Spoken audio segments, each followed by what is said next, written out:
رمضان الذي أنزل فيه القرآن هدى للناس وبينات من الهدى والفرقان فمن شهد منكم الشهر فليصمه ومن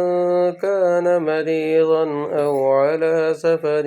فعدة من أيام أخر